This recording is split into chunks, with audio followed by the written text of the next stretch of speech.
तो दोस्तों आज हम जीके जीएस का अति महत्वपूर्ण क्वेश्चन लेकर आए जो कि आगामी सभी प्रतियोगिता परीक्षा के लिए काफी महत्वपूर्ण है। तो चलिए सबसे पहले चैनल पर नए थे चैनल को सब्सक्राइब कर दिए, बेल आइकन को प्रेस कर दीजिए ताकि आपको आगे भी इस तरह की वीडियो मिल सके।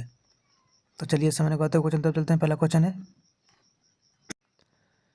रिपब्लिक पार्टी ऑफ इंडिया के संस्थापक निम्न में से कौन थे?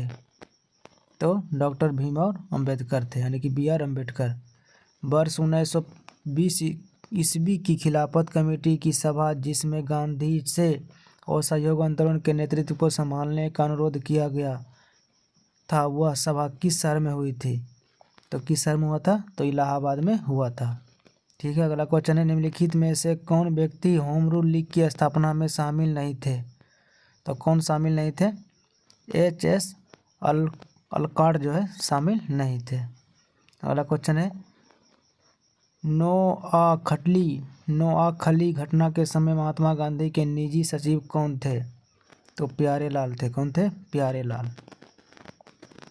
सविनय अवज्ञा आंदोलन की सफलता के बाद गांधी जी ने महत्व दिया, तो रचनात्मक कार्यक्रम को महत्व दिया। बंकिम चंद्र चटर्जी की रचना कौन सी नहीं है?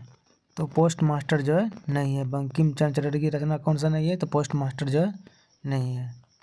अगला क्वेश्चन है, वर्ष 1911 ईस्वी में किस सामाजिक कार्यकर्ता ने ब्रिटिश विधान परिषद के समक्ष निःशुल्क तथा अनिवार्य प्राथमिक शिक्षा का प्रस्ताव रखा था? तो गोपाल कृष्ण गोखले ने। निम्नलिखित में से दक्षिण भारत में विजय प्राप्त करने वाला पहला शासक कौन था? तो अलाउद्दीन खिलजी था। कौन था? अलाउद्दीन खिलजी।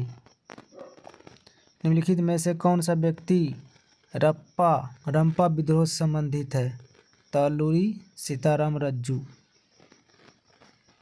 अगला क्वेश्चन है, पागल पंथ की स्थापना किसने की थी? तो करम शाह ने। किसने? करम शाह ने किया था। पागल पंथ की स्थापना करम शाह ने किया था। पानीपत के युद्ध में बाबर के जीतने का मुख्य कारण क्या था? तो तुलुगमा पद्धति था। कौन था? तुलुगमा पद्धति था। मध्यकाल में जौनपुर में स्वतंत्र सरकी राजवंश की स्थापना किसने की थी? तो मलिक उल शर्क ने किया था। अधिक जनसंख्या में दफनाए गए बच्चों के सब दान प्राप्त हुए हैं जोरबे संस्कृति से। कहाँ से? जोरबे संस्कृति से। भागवत संप्रदाय के विकास में किसका योगदान अत्यधिक था? तो गुप्त का। किसका? गुप्त का। अगला क्वेश्चन है, धम्मे का स्तूप कहाँ स्थित है? तो सारनाथ में स्थित है। कहाँ है? सारनाथ में स्थित है। वह सुल्तान कौन था जिसने खलीफा के अधिकार को मनाने से इनकार किया था? तो अलाउद्दीन खिलजी। कौन? अलाउद्दीन खिलजी। यूरोप को उत्तरी अमेरिका से कौन सा सागर या महासागर अलग करता है? तो उत्तरी अंटार्कटिका महासागर अलग करता है। शिवलिक शैल समूह के दक्षिण में भाबर क्षेत्र उदाहरण है, तो गिरिपद स्थिति का। किसका? गिरिपद स्थिति का। निम्नलिखित में से कौन सा सौर परिवार से संबंधित नहीं है? तो निहारिका जो है सौर परिवार से संबंधित नहीं है। सूची 1 को सूची 2 से सम्मिलित कीजिए तथा सूचियों के नीचे दिए गए कूट का प्रयोग कर सही उत्तर चुनिए।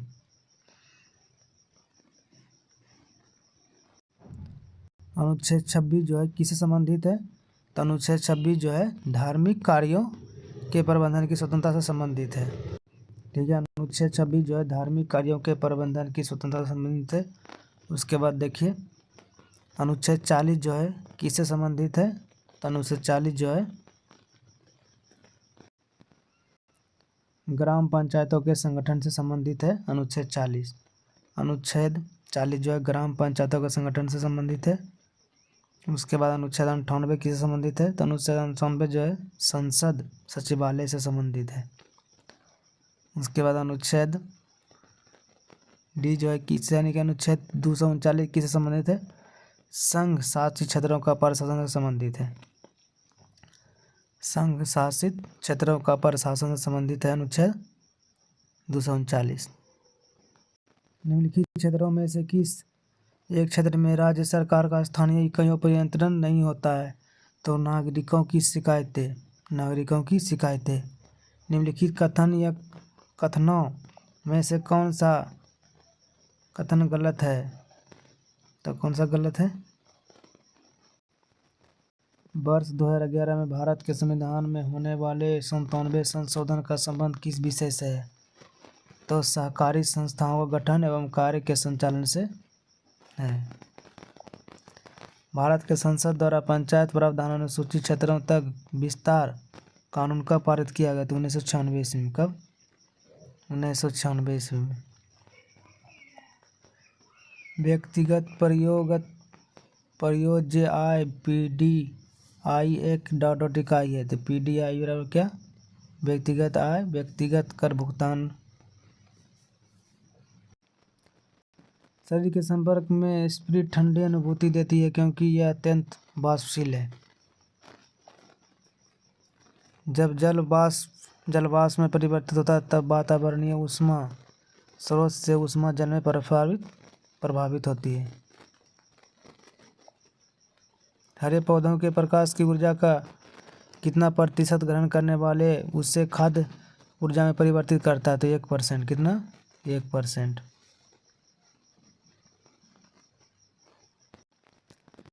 सांद्र सल्फ्यूरिक अम्ल की उपस्थिति में एसिटिक अम्ल तथा एथिल अल्कोहल के मध्य होने वाली अभिक्रिया कहलाती है?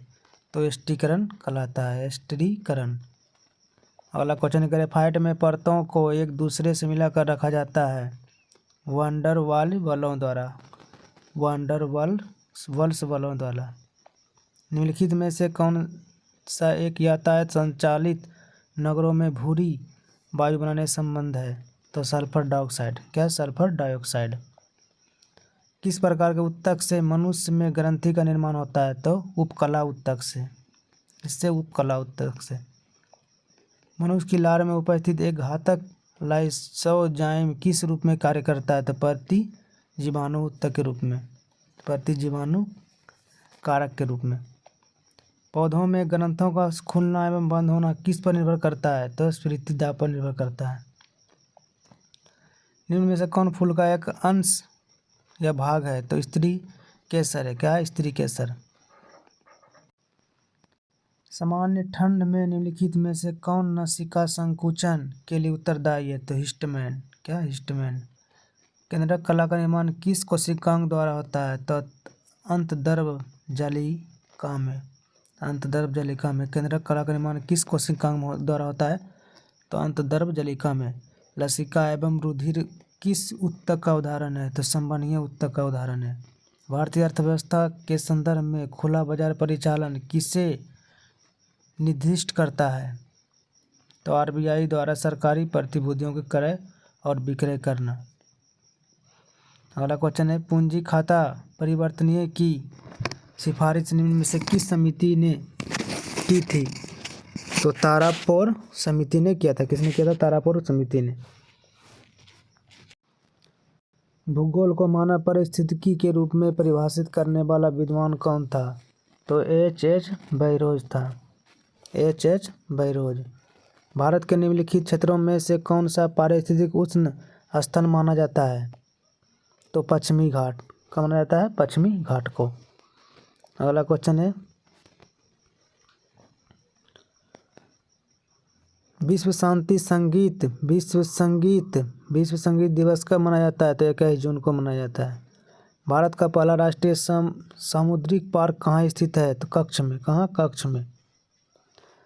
भारत का पहला राष्ट्रीय सामुद्रिक पार्क कहाँ स्थित है? तो कच्छ में।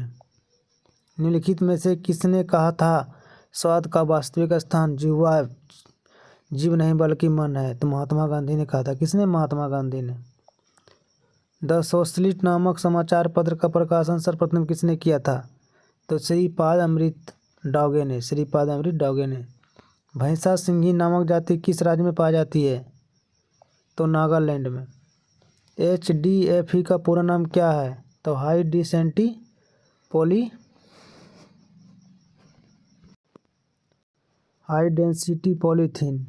पॉलीथिलीन। क्या है? High density polyethylene. भारत में मानव का सर्वप्रथम साक्ष्य कहाँ से प्राप्त हुआ है? तो नर्मदा घाटी से प्राप्त हुआ। भारत में मानव का सर्वप्रथम साक्ष्य कहाँ से प्राप्त हुआ? तो नर्मदा घाटी से प्राप्त हुआ है। सर्वप्रथम प्राचीन अस्थायी जीवन के प्रमाण मिले हैं मेहरगढ़ से। सर्वप्रथम प्राचीनतम अस्थायी जीवन के प्रमाण कहाँ से मिले हैं? मेहरगढ़ से। एक ही कब्र से 3 मानव कंकाल के अवशेष मिले हैं, दमदमा से। गर्तवास के साक्ष्य प्राप्त हुए हैं, कहाँ से? बुर्ज से। मानव के साथ कुत्ते को दफनाने का साक्ष्य प्राप्त हुआ कहाँ? बुर्ज से। जुते हुए खेत का साक्ष्य प्राप्त हुआ कहाँ से? कालीबंगा से। अग्निकुंड का साक्ष्य कहाँ से प्राप्त हुआ? कालीबंगा एवं लोथल से। युग्म समाधि का प्रमाण प्राप्त हुआ कालीबंगा एवं लोथल से। तो यदि आपको वीडियो अच्छा लगा तो प्लीज़ मेरे चैनल को लाइक से सब्सक्राइब जरूर करें।